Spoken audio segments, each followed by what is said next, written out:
speaking of supporting dad, let's bring this dad back up to the stage. Everyone, welcome back to the stage, Benjamin Johnson. This segment is going to be for you, the audience, to have an opportunity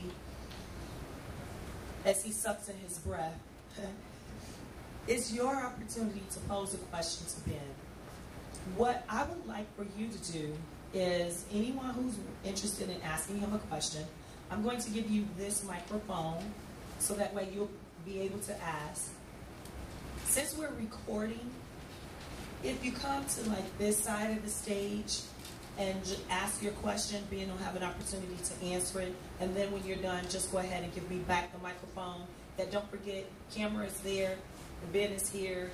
If you're okay with being on camera, we're okay with having you on camera. Yet make certain that you use the microphone so we'll be able to get your question. So Kenny, I saw your hand go up first.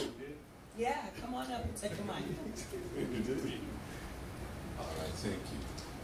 First, let me thank you as a most gracious and excellent host. And the question that you posed to Benjamin really excited my interest, so I'm sure as it did everyone else. But some of the things that Benjamin said was really stirring and stunning, Benjamin. So I got a couple of personal questions. And the first is just like, where are you from? And the fact, and what type of substance were you using? Because whatever the substance was, the way you handled it and came out of it, the way you speak of your life in the past and the future, I want some. You don't want what I was taking. First of all, I'm from New York. I grew up in New York. I grew up in all parts of New York. I lived in Brooklyn, lived in Harlem, lived in upstate New York.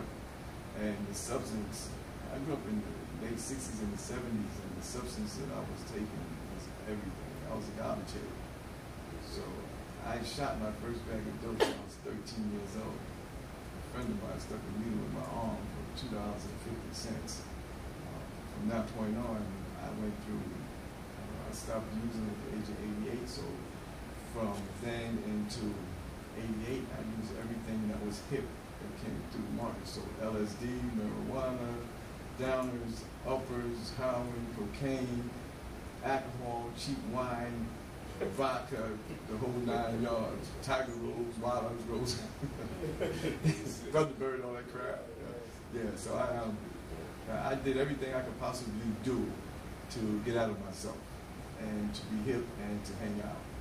So I went through the whole shebang, which was good in a way that I did it in such an extensive way, because when it was time for me to go into recovery, there was nothing left for me to do in the drug world. I got as high as you could possibly get. So when I was thinking about going back to getting high, it didn't make sense because I couldn't get no higher than I've already been. So I made sure I got it in while I was out there. Wow. Kenny, are you still looking to have some of what he had? No, I like to have this ability to break through like he did, and then to, how shall I say, make such a exhibition of self-reliance and self-esteem. Those things are really impressive. There's that S word again, man. Self-esteem. Yeah. Kenny tossed in the self-reliance, and I really appreciate what Kenny picked up on regarding what you went through, how you were able to come out of it, and with you going through the details that you did. Again, that's what Up All Night is about. I say it's a jaw dropper because you get real about where you've been, what you've gone through, and as you shared with Kenny, you experienced it all, and the thought process you had. I'm in recovery. I might be thinking about going back out there, but why?